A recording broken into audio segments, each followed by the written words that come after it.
Welcome to Good Morning Hospitality, your one-stop shop for the latest news, noteworthy trends, and thought-provoking discussions across the industry. From hotels and short-term rentals to all things travel and hospitality, you'll find each episode equips you with the information that you need to start your week. Join us on Good Morning Hospitality every Monday, wherever you get your podcasts.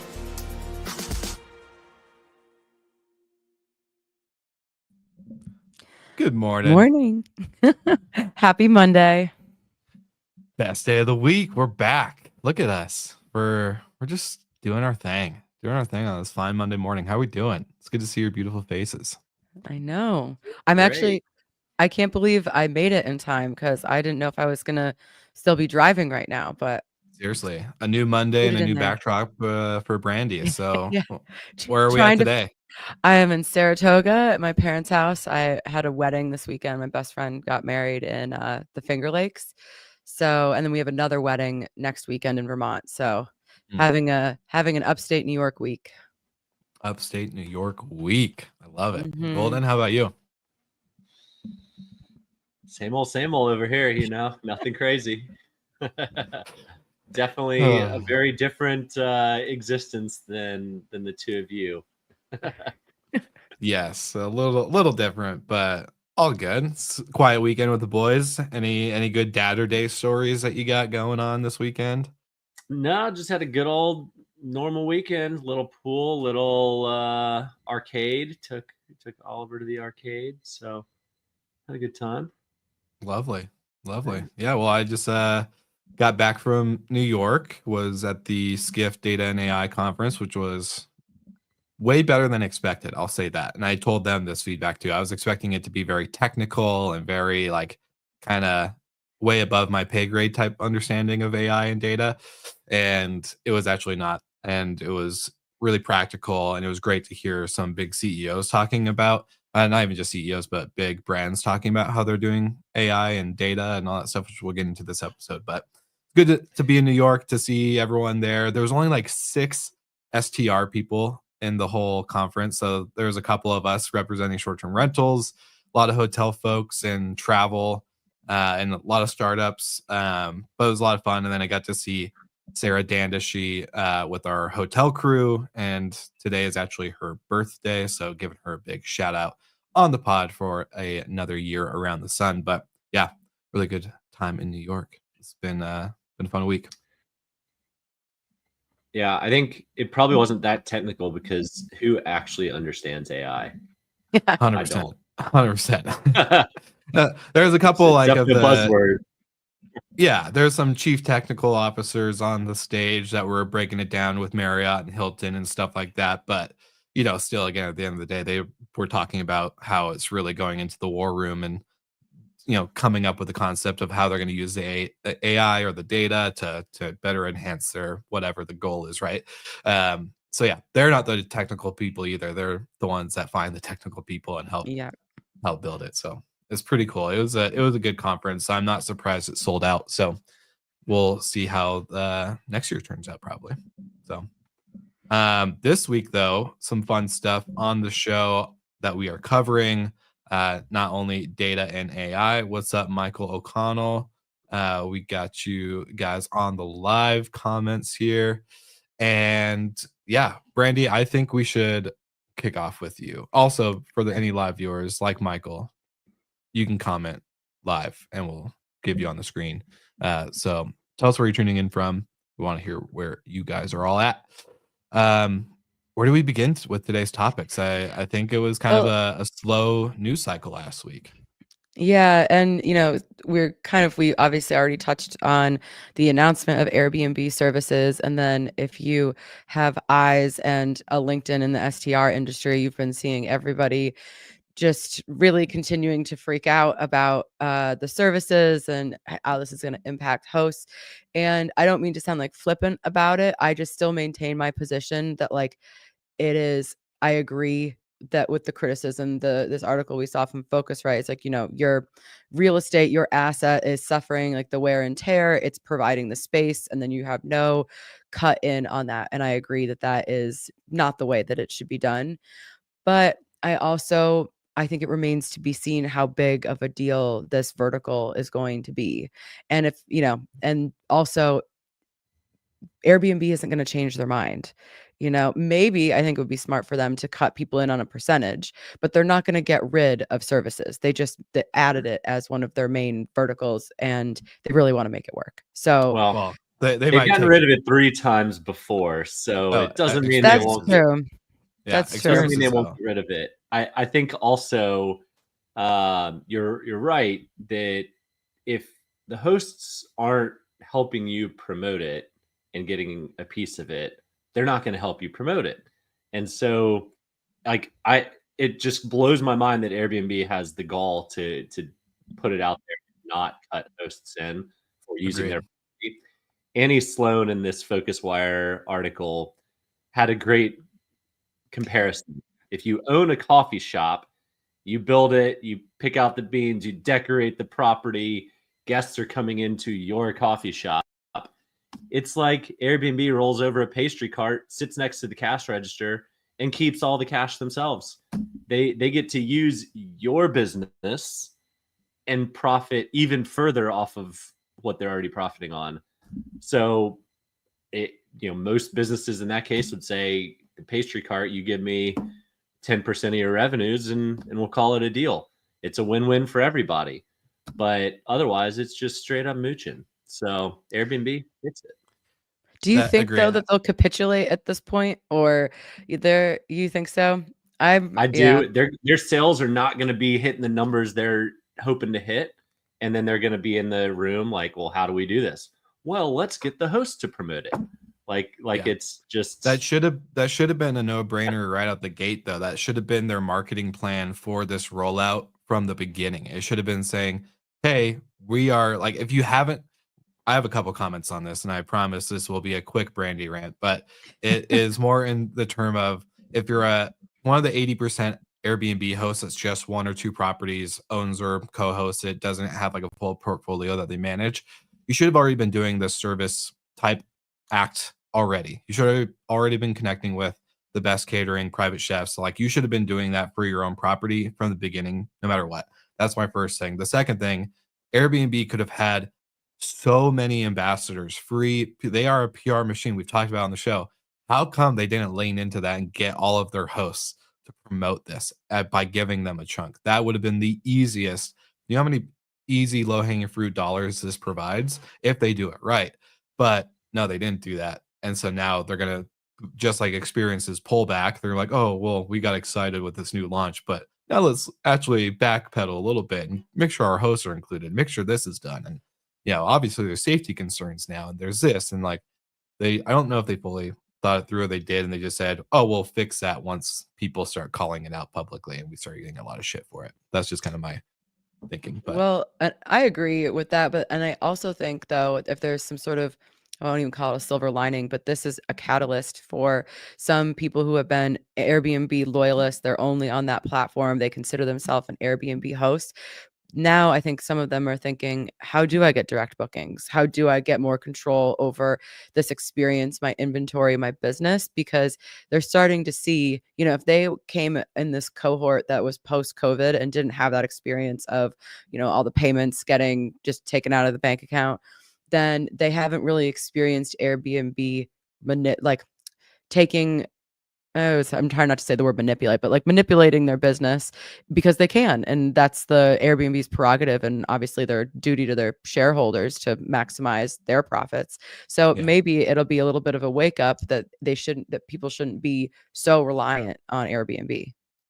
If you're just not realizing it, you're a couple years too late, though. I think this not is just that, but Airbnb deplatforms people sometimes for no reason, right?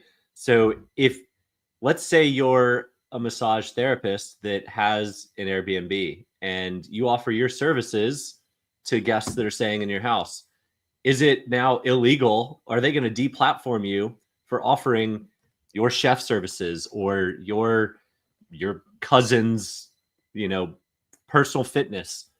Are they going to deplatform you? If history tells me anything, it's probably yes. You're going around the platform. So I think they've got a lot of Airbnb rolled this out. They typically roll things out very well. I think they rolled this out too early. I don't think they Agreed. thought through all the ins and outs. And instead of talking about how cool of a service offering this is, which is, it's a great, potentially a great offering, but they just swung and missed in several major areas that it has the property owners and the property managers not sharing in the upside and sharing 100% in the risk. Blenders break, weights break, like anything that the guests are using now more in the house is more wear and tear. Yeah. That costs hosts more money. Oh my God. And people getting hurt. Like the liability component. I was going to say, I can't imagine being in the property management game again, where you have the owners that don't want to be fully part of the program and want to do some stuff on their own, and then start doing the services like additional, like, I don't know, bookings or whatever that they're doing that you don't want them to do, and causing all sorts of chaos and headache for guests in the house, or potentially about to be in the house. So yeah, I think it's going to be kind of a mess. But I also do think like Airbnb's early. I agree, but I think they are early because this is where the world is going in terms of the experience, the uniqueness, the extra pizzazz on top of the lodging, right? Like, this is where the world is going in general. You're seeing coffee shops become the next nightclub, basically, and major cities in New York and Miami and Denver. I can't go to a coffee shop downtown Denver without having a DJ and a bunch of people all over the coffee shop now. So it's like the experience piece of the world is really becoming popular. It's being more ingrained into our daily lives. So they are early, yes, but a little too early in the terms of operations, I think, on that. Well, it's like they need to ask, did they ask any hosts, did they run this by like a focus group of like what all the problems would be or what things, because that's like, they didn't get any buy-in from their supplier basically. But also, us all being so like having these opinions and thinking all these things through is so specific to the operator side of our industry. Like the general public is not concerned with any of this, so I think it's not making like headline news that this is happening. Agreed. And I think it's because hosts were already doing this stuff. Like the hosts that were already doing this stuff, it was already normalized, right? Like, it's not like, oh my God, having a private chef in my Airbnb or short-term rental is groundbreaking and never been done before. So I think, yeah, you're right. Those that haven't done it are a little late. The ones that did do it, they're capitalizing on it and taking your slice of the pie without letting you really make any money. So yeah. I want to quote Humphrey Bowles with True V real quick before we part. The highlighted quote in Focus Wire: "We're witnessing the start of digital feudalism that concentrates power and extracts value without proportional contribution." So if you're not able to reap the financial rewards, share the guests' data, and take more ownership of your own business, it's a recipe for success or for failure long term.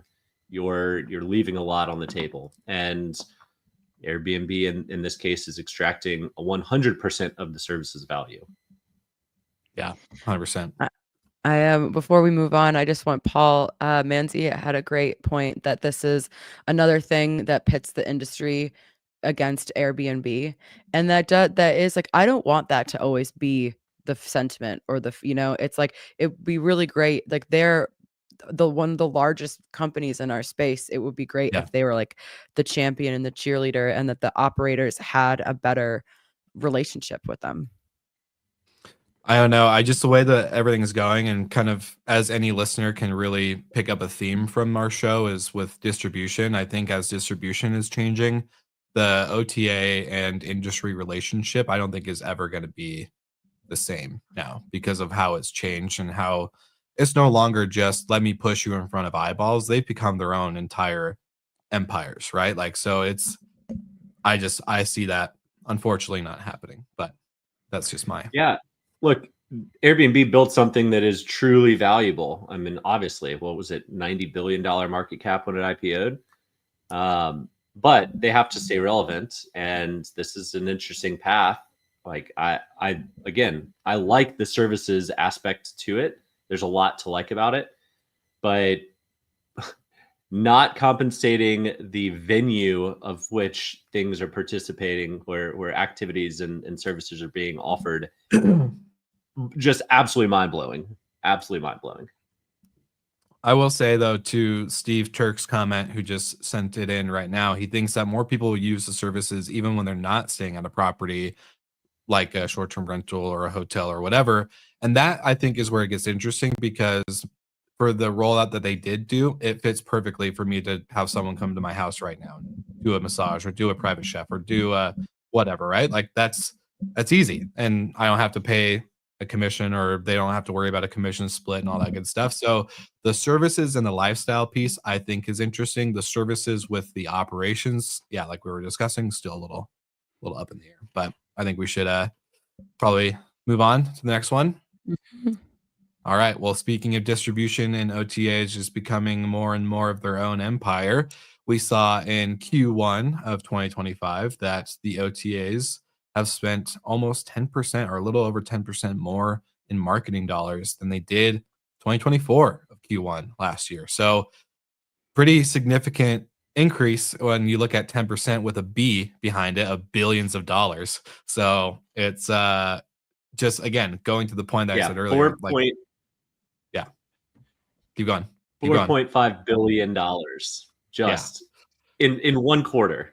Absolutely mind-blowing. So like it's that so shows much you the power money. of travel. So much money. Imagine what we could do with that much. Oh, I know. Anyways, Take some vacation. But I think yeah. vacations. I do think it's really interesting, the Expedia trip planner, when they're going from Instagram reel to booked trip. Like that's really interesting applications of AI. And I think that's also where some of the spend is coming in, is like the expensive new technologies, and getting that fully integrated in a meaningful way into their business. So yeah, I mean, it's not surprising that you're seeing, like, they're not spending that money just on like Google ads. Yeah. 100%. I read that Booking is going pretty heavy into the LLM and trying to understand how AI is searching, and so their properties, their listings, their pages will be viewed first, which Booking, if you don't know their backgrounds, they test everything. It is A/B testing every little nuance. So I can only imagine what their AI department is looking at, and how they're looking at being able to convert through the LLMs and away from traditional search. And I've heard this more and more lately, of moving off of Google and the traditional search ad spend, and finding other ways to invest that capital. A lot of the times it's through social media. And so, I've said, I don't know how many times on this show, I think the next huge frontier of travel reservations is through social media. And that might be powered by AI, that might not be, but I think those that are embracing that, and that's part of why I love what Expedia's strategy is so much, of their B2B rev share proponent to their business, such a huge line item to them. But we're starting to see the three giants kind of move in different directions. Airbnb is largely getting out of travel with their services component. There's still travel components there, of course. Expedia is moving B2B, and Booking's trying to corner the AI LLM search side of things.